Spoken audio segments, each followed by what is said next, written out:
Good afternoon. I've decided to try and make a quick video on deckling some Detroit and MN&S cars, or Mackinac, I'm not quite sure how to pronounce it.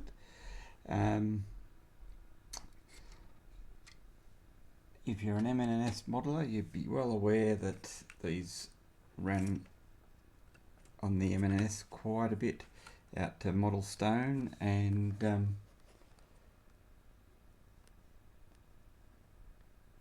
so I'm just playing with this, and I've just seen that reflection, but we'll get rid of it shortly.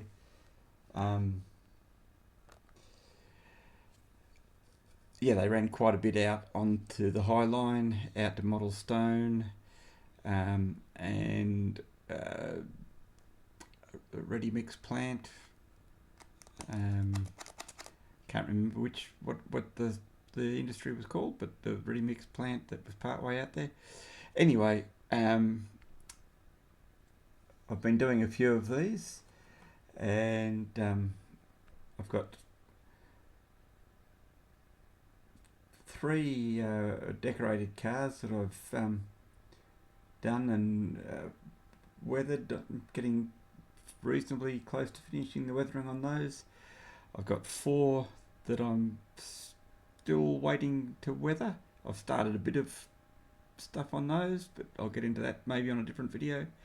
But at the moment, a mate, Tim, picked up this NP car at one of the local hobby shops for me, and I'm going to remove some of the NP lettering, and that'll be the focus of this video, I think, is just how I remove the lettering. So I'll open it up, do an unboxing if you like.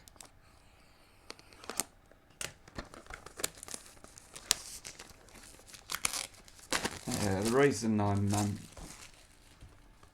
doing this is because you can't get the M cars very easily that I've found, but there's other roads that are available. So this is I think the 3rd NP car I've done, and I did a Norfolk and Western car as well. I picked the ones which had yeah, they were a grey car and had the least amount of lettering on them.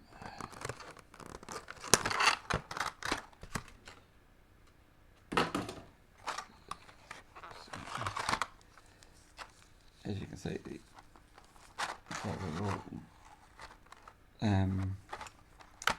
reasonably pretty there. So what I'm going to do is I'm going to take off the Northern Pacific here, the NP reporting marks and number, the builder's stencil. I'll probably leave these re-stenciling and the weighing, this instruction, the ACI plate and the COTS plate, and the height and width data, because all that stuff is pretty close, or correct for the for the D&M cars. So the decals I'm using, well, so far have been a joy to use. There, I'm just trying to find them so I can show them to you.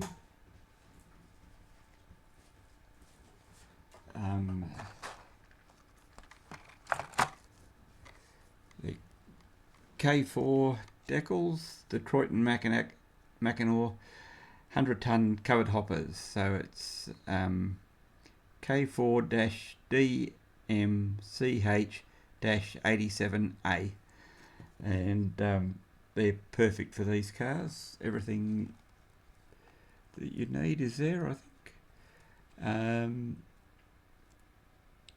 And yeah, they're a very nice decal. So these are the prototype cars. These photos I'll flick through are from the Fallen Flags website. So you can see there's a bit of variation where the COTS plate and the ACI plate are located.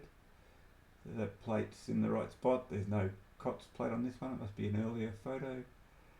The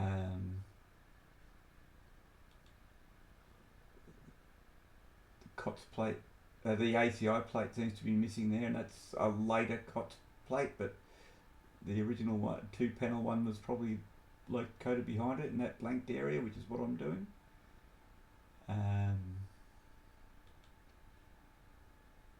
So the ACI plate in a different location above the height and width data, and the COTS plates split over two things. You'll also notice there's quite often instructions and things that have been blanked out. I've done that on some of the cars. 2 COTS plates, no ACI plate. Instructions that have been blanked out, other instructions that have been put over and then blanked out by the look of it. There's a lot of variation in the detail on these.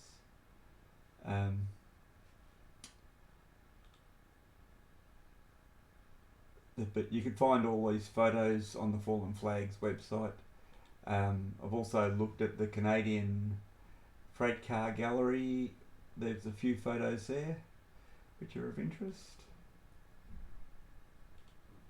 And also on the what's this one called? The RR Archive website. And there's a couple there, but not many. The Fallen Flag has got the most. It's interesting. There's a couple of cars that I've got photos of them at different eras. Actually, I think it's the class car. There's a photo of 6101 as a brand new car and as quite a weathered car. So it's interesting to see those transitions, but simply use the method that a friend told me about, and it's using a blade and scraping it off, or not really scraping, but just very gently getting the paint so you can, like I say, this is a brand new blade in a number 11 blade, a scalpel blade, so it's extremely sharp, and yeah, it's just a gentle process of going through. And as you're going to be putting decals over the top of this area, a few imperfections don't matter. And the cars are quite heavily weathered as well. Yeah, there'd be other instances that I'd use a different method, but for these cars it's proving quite quite manageable, quite a good way of doing it. You just got to be slow and methodical, and yeah, the lettering just disappears, and you can feel through the blade the difference between the paint on the body and the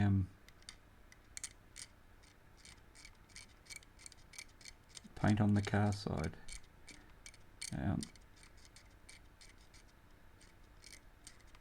I'm not saying you can't. I've got to keep camera view.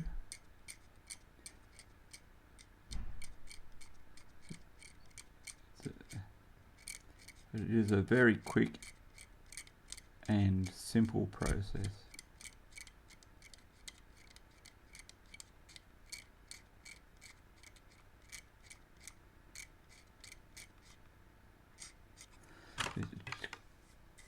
Brush off all the shrapnel. You can see there'll be bits that you've missed. You just come back.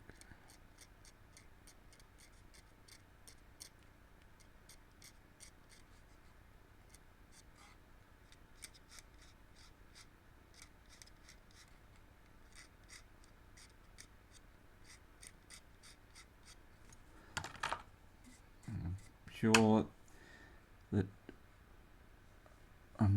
well, I know I'm not the first person to ever do this, but I don't think I've ever seen anybody put a video up about it, so I figured I'd give it a go.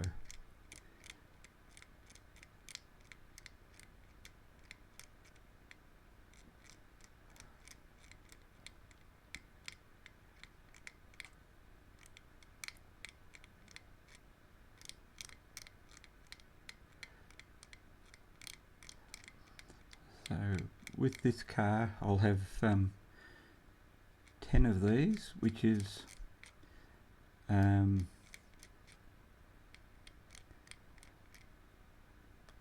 of the fleet. I think there was 50 cars that D&M had, and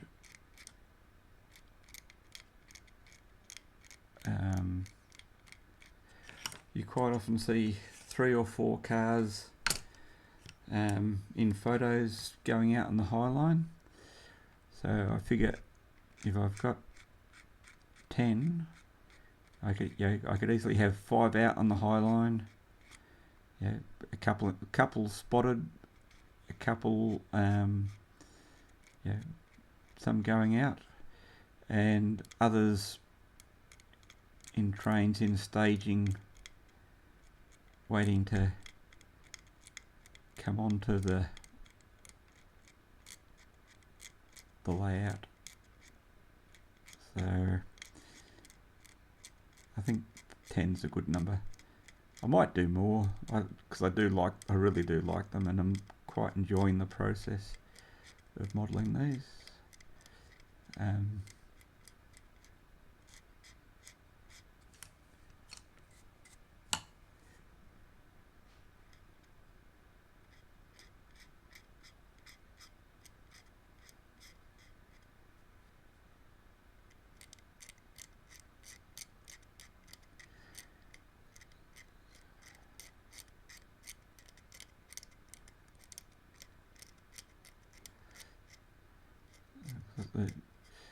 These weren't the only cement hoppers that went out on the High Line, but in the era I model, which is the mid to late 70s, they did seem to be an awful lot of them that would come out. You can model stone. It's got a different name now, but it's the industry is still there, and they get plain Jane centre flow, 2-bay centre flows out there, and these are a much more attractive car. But I've seen, I think, Rock Island cars,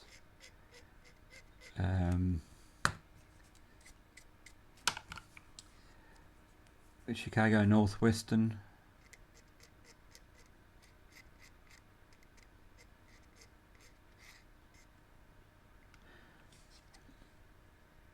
I think you'd probably be pretty safe with any Midwest road.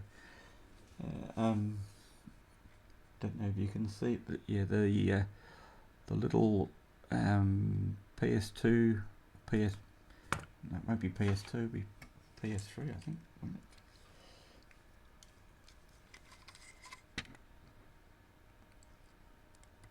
I know, PS2 builders, well, it'd be a builder's plate if it was a plate, but it's a stencil. On the MN&S cars, that was located over here. Sorry, on the Detroit and Mackinac cars, it was located over here. So let's take it off as well.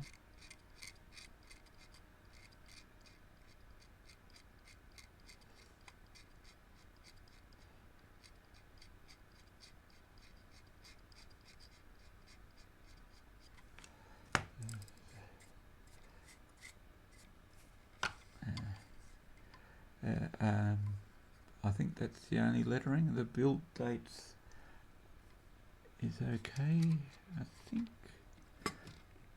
One I've done earlier is 1964 build date, and the NP car is 1964 as well. Actually, it might be the wrong month. I might need to change it. If I'm going to do it, I may as well do it right. Yeah, so this is 164, and the D&M cars are all dated, from what I can remember with the photos. I'll just have a quick look.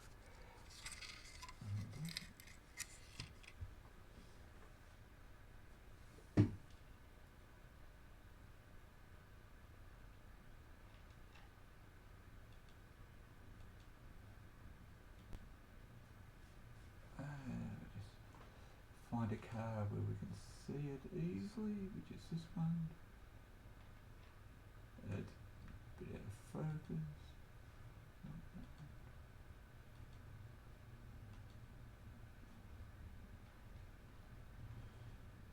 Yeah, the date is 864. See if I can bring it up a bit closer for you. Yeah, built 864. So yeah, I'll change the build date.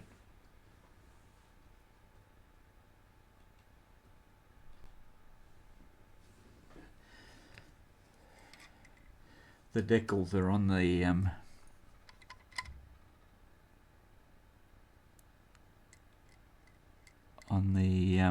decal sheet.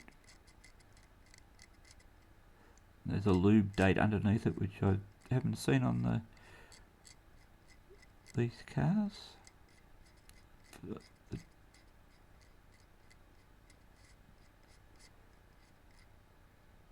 I'll get rid of that as well. So there's one side done. I don't know if you can see, but where I've been holding the car while stripping the other side, there's a few nice fingerprints I've managed to leave behind. Before I decal this car, I'll be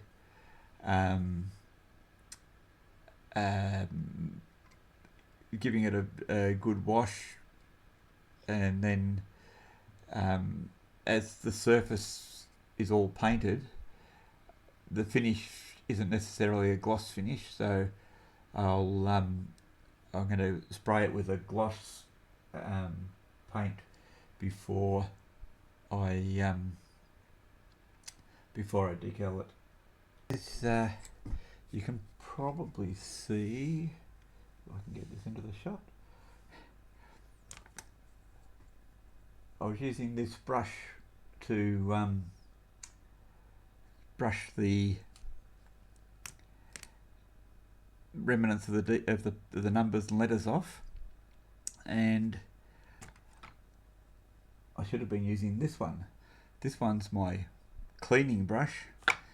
This one I use for when I'm weathering, smoothing the and blending the pan pastels, and it was okay on the other side because I didn't have any greasy fingerprints on it, but you can see the marks that are there from that have the remnants of the pan pepper pastels in the brush have made marks on the car. It's not a big deal, but I'll try and get it off when I wash it. If they don't come off, it's simply a bit of pre-weathering. I'll come back to you once I've got the car ready to decal